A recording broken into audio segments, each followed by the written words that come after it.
Dun, dun mo tayo, dun muna tayo Kuya Martin. Kuya Bobby, huwag ka munang bababa. Dito ka hindi ko kita, gitna ka.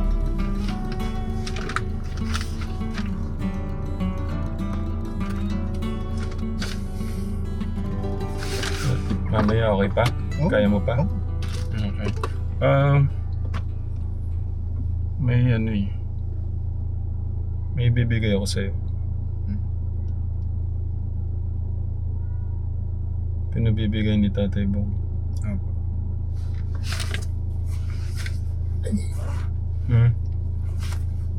Nakausap ko kagabi si Tatay Bong eh. Nakwento ko nga na pagbalik natin doon kay Kuya, matadagdagan mo kami ng isa. Opo. Sabi ko si Kuya Martin. Oh, bakit? Sabi niya. Ganyan po. Ganyan. Kinuwento ko yung sinare mo sa akin. Tapos gusto niya magpabigay ng sa'yo. Pagmamahal. Doon sa pinadala niyang nagpapabot siya ng 5,000 sa'yo. Tago niya lang po kaya mo. Hindi ko muna kunin. Pag kailangan ko. Baka may masukal ko. Medyo na pa ako. Pero yung sinasabi ng asawa ko, tsaka ikaw, pares na ito. Huwag mo pag kung di masaan ako naman. Medyo, sabihin, talagang hindi pa ganun ka. Hindi ko pa kaya talagang... Hindi mo pa kayang kontrolin. Ibig sabihin, natitempt ka pa. Kaya sabi kaya ako, kapag bibigyan mo pera yun. Yung binigay ko hapon. Sa anak ko, binigay ko sa kanya para... Okay. Sigurado, promise. Ano sabi ni Ate Betty? Nag-usap kayo? Pares kayo nung sinasabi, kaya alam niya, naiyak. Sabi niya, ito ba sa'yo? Sa akin na lang. Ano?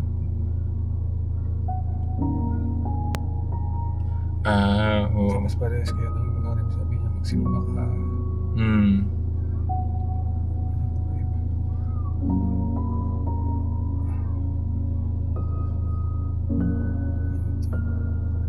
Ibig sabihin, talagang... Gusto ko talaga yung sumama kahit na walang bayad pa sa yung pali, mukha kanina, naglinis sa likod namin, kaya di ka pagising ko, naglinis ko agad yung yung bahay, naglinis akong kaya lang. Sa'yo na lang, hindi ko magkakaroon ng pera. Baka mamaya, hindi ko pa kakakontrolin. Okay. Pagkano na lang, yan yung talagang sa katapos ng ganun, sa may anak ko na lang Yeah, okay, sige. Pag malapit na siyang mag-tuition, kasi magbabasa na siya na siya na lang pakunin ko, hindi ayaw ko makapera. Kahit sa sabi ko, ayaw ko makapera. Ano na kaya? Ang sasabi niya.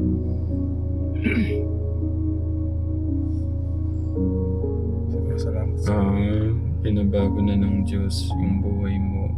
Pagkakataon na yan para pumawi. Kaya dapat laging lumaban ng patas. Kasi hindi ako nakakalaban patas specs mo. Nakakakuha din ako masama dito.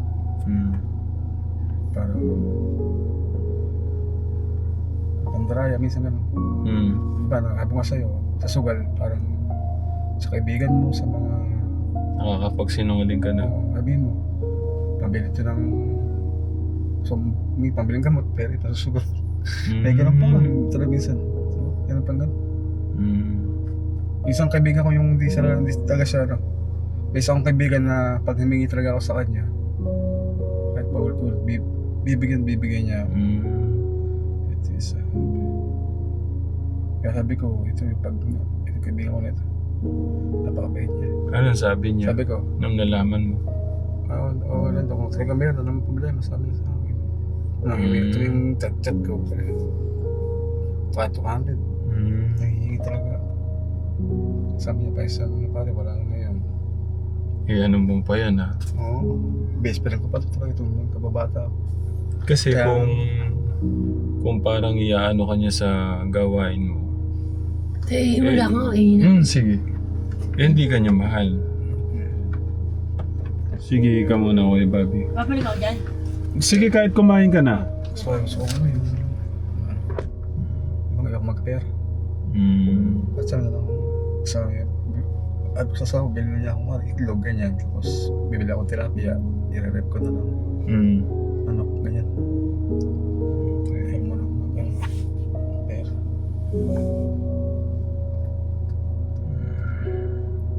Maganda siguro sa March na lang. Or merong tao na nakapaligid sa'yo na tara, parang ganun. Tag na ano na kami niya. Kasi parang lalakad ako pa magpakasin ka. Ayaw ko. Mahirap yun. Ito, may Gcash, may pera ako. Subukan kung ano yun. Kaya lang di malaki. Ito lang. Nilalabanan ko siya. Hindi ko siya isusugal. May naman to. Hindi ko man alam yung mga ganyang Gcash eh. So, may naman siyang ano. Feeling susubukan ko labanan talaga. 107 may pera to. Pwede ko itong ipasugal. 100 pesos. Oo, pwede ko isang pasugal talaga. Yan. Yan, nilalabanan ko to. Pag ito nabago, nagsugal ako. Ito na yung usapan natin. So yan, 107. Kailangan tingin dalawin. Okay, sige. Para tapos yung sigarilyo, gusto ko rin sa'yo talaga man para mawala rin. Inano ko talaga sa tinatanong ko. Ikaw, ayaw ko para sa ako yung sigarilyo. Yung nag-iinit sa ano ko. Kaya hindi epekto. Kasi ang inaano ko, linalabanan mo sa sarili mo. Oo, gusto ko talaga sinabi. Tapos ang problema, may mga katabing bahay ka pala na yung parang pupuntahan ka pa, Kaya ano minsan ka. pag ano, bukta ko sa Paroba, anak ko sa Paroba, lumilipit ako doon. Wait ako. Tapos ang gusto kong mangyari, yung mga katabing bahay ko rin, para isama ko sila sa simbahan, parang nanaginip ako, sabi niya, ng Diyos na, yung mga tao na yun, isama ko sila sa simbahan para magiging... Paano napapaganipan mo? Tapos yun ang... Paano ang panaginip? Sabi ko, bigyan niyo po ako ng sign na para ko niyan, talagang yung mga taong mga medyo... Yung mga katabi ko na, talaga meron talaga may bisyo talaga, huwag na natin ilabas na. Huwag sa may video, huwag natin ilabas sa may video. Yung bisyo. Oo. Kasi para, yung sabihin na ako nagsabi. Meron talaga na yung ilapit ko sa kailangan ko silang maihasama sa simbahan. Try ko muna, pero kailangan tulong ko muna sa sarili. Dapat sa'yo muna magsimula. Ako muna, kailangan. Tapos patatagin mo yun. Tapos pamilya mo. After mo nang ayusin yung buhay mo, tsaka na yun sila. Ngayon, kailangan mo muna siyang mas kilalanin, patibayin mo yung faith mo sa kanya. Paano yung titibay? Ano yung magiging natin? Ano yung magiging mga paraan para tumibay yung ating paniniwala o yung pagmamahal sa ating Diyos? Si Lord talaga parang hindi pa gano'n sa akin mapasok. Okay, ganito. So, parang ngayon, parang magulo pa, di ba? Ang isang dyan, ito, may regalo ako sa'yo. Buksan mo. Hindi ko na?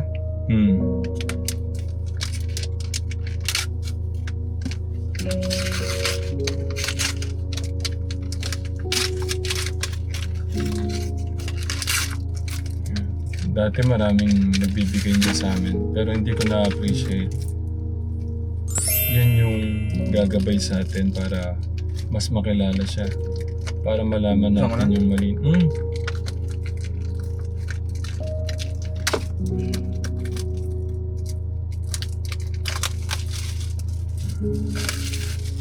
Yan, basahin mo yan. Kung magkagayoy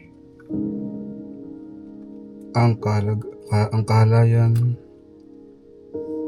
kung maipaglihi ay nanganganak ng kasalanan at ang kasalanan pagka malaki na ay namumunga ng kamatayan. Di ba? Hindi ako yung may sabi niyan. Pagka sobrang, Nasa Bible yan. sobrang laki, parang yun talaga yung may isip mo. Di ba? Sinabi mo kahapon. Sa sarili mo yun. Hindi ka hindi ako nagbasa ng ganito. Di ba sabi mo, gusto mong pamatay. Parang pumapasok sa isip mo, gusto mong magpakamatay. Aminin ko sa'yo, ako minsan nakukornihan din pag kami mga nagsishare ng Pero, nun yun. Pero napakalaking tulong sa akin. Lalo na yung mga nakaraang mga panahon na paano natin mas nakikilala si God.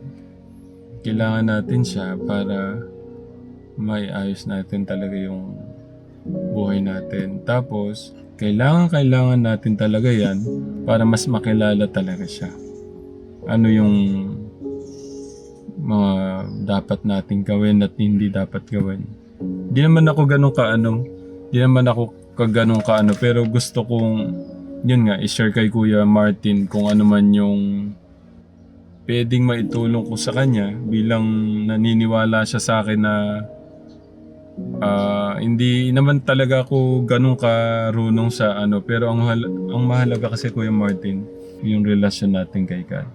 Doon sa part na yon, dahil nga mahina tayo, dapat lagi tayong magbasa. Ang mahalaga yung relasyon natin, mas pinapalalim natin at mas gusto nating mas kilalanin pa siya. Basta wag kang magsawa. Ako dumarating doon sa punto na parang inaanto ka. Lalo na first time mo. Sabi mo walang Bible, di ba, sa inyo? Na ko din yan, may mga nagbibigay sa aming Bible pero hindi binibigyan ng time. Ito sinasabi pa. Pero napaka-bless pala namin yung mga titas na nagpapadala ng Bible noon. Binuksan ko naman pero yung talagang yung parang inano mo siya na ginawa kasi kailangan mo yun talaga. Di ba kumakain tayo ng yung pagkain? Dapat yung spiritual din natin, pinapakain din natin ng word of wisdom, salita ng ating Diyos. Yung sinasabi nga pa talaga yung parang kailangan salita ng Diyos, kailangan sa puso mo talaga. So ngayon gawin natin, kain muna tayo, tapos pahinga ng konti, tapos magano na tayo. Kain muna tayo. Thank you Kuya Martin. Kay Tatay Bong. Kay Tatay Bong. Thank you po, Tatay Bong, pero di ko muna kukunin niya. Muna kay Tatay Rom muna. Pag lang po kailangan ng anak ko. Ayaw po niyang tanggapin ngayon Tatay Bong. Pero alam ko naman, naintindihan ko kasi meron pa pala talaga Hindi ko pa ganun ka 100%. Na parang kaya mong tanggihan pagka na. So malakas talaga yung ngayon. Malakas talaga pag nag-isa ka. Pag minsan gabi. Agod na malakad na papunta ko sa may nagpapakasakin ako. Sabi ko, yung parang ayoko na. Tapos umiiyak pa talaga ako. Umiiyak pa ako. Ayoko na yan. Tapos bukasan, parang naman. May problema mo na mas mahirap. Tapos, pero bumalik ulit, problema mo, kaya yung asawa ko. Kaya, kailangan ko ng yung sabi nga niya, kailangan mo maglibang, kailangan mo manap ng trabaho ka. Sabi ko siya, kahit nga, ito po yun, kahit po talaga walang bayad. Kahit ka, alam problema. Basta yung, iba kasi yung matulungan ka sa pangkaloob para ba din sa pangkalooban mo, hindi lang puro pera yung ilagay mo sa isip mo pala. Yeah. Yung gusto mo may kagad ng pera, ito pera, puro pera. Hindi pala ganun. Kaya, hindi masaya. Kailangan ko ngayon yung tulong pang loob. Thank you. Welcome ko yun. Basta lang, walang imposible sa ating Diyos. Palakasin mo yung... Tara, maglalaba tayo ngayon, ha? Oo. Ay, Mainit na siya. Sige, na. magano muna, kain muna. Bigas, marami tayong labahin. Kain muna. May Nilabahin natin yan. Mamaya na. Kakain muna. Kumain ka na ba? Kain muna tayo.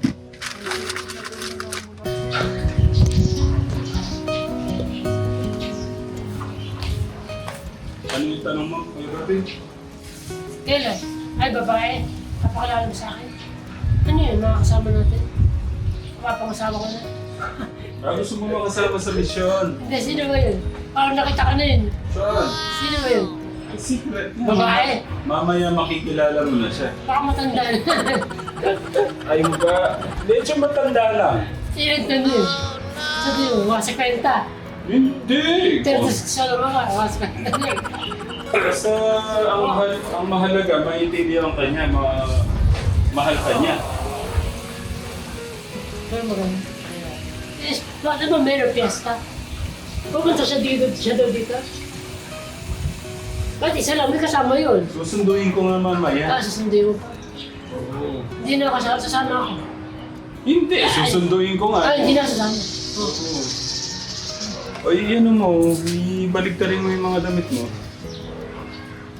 Magkakantay na lang ako. Tapos ikaw magpapogi na dyan, ha? Aligo na ako. Oo. Pero paano nakita ko na yun? Saan? Sino kaya yun? Papakilala mo sa akin? Oh, excited ka na. Hindi, nakita ko na tayo. Saan mo nakita? Ay, hindi. Papil ko lang. Parang sa sino, ano ba pangalan niya? Saan mo nakita kung nakita mo na? Ay, hindi. Ano ba pangalan niya? Sikreto nga. Basta mabait. Huwag kang mag-alala, mabait siya.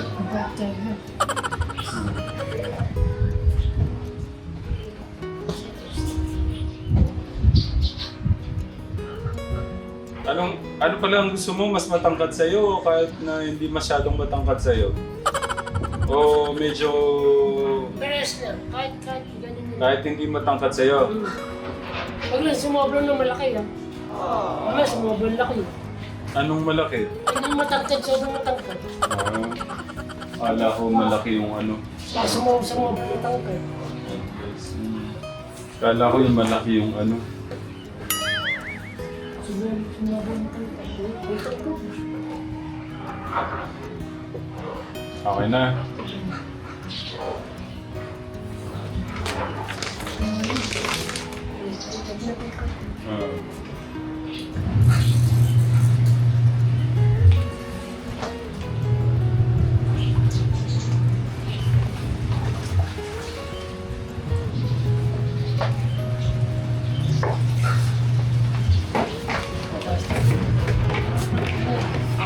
Balaw mo muna eh.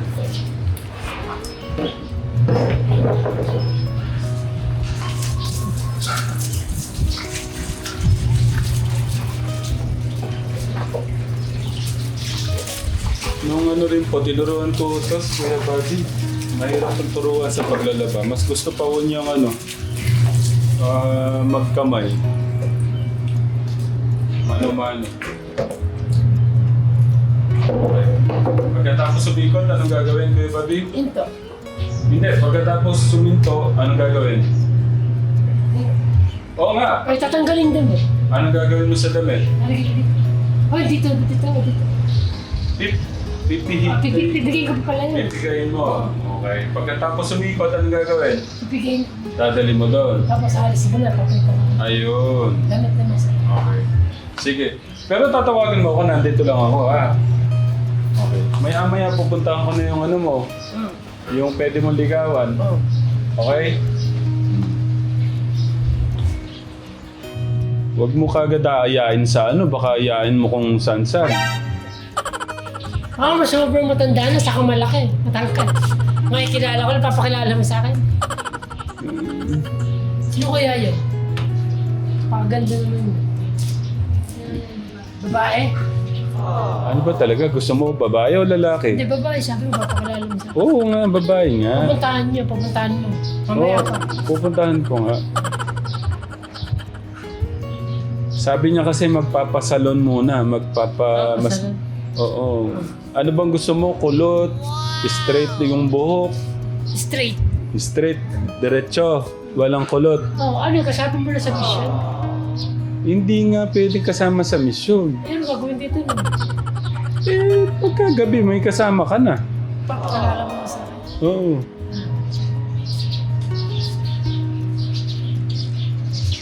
Ano, okay ba yun? Oo, papakilala mo lang sa akin. Gusto ko makilala yun natin. Okay, sige. Mamaya-maya, pupuntahan ko na ha.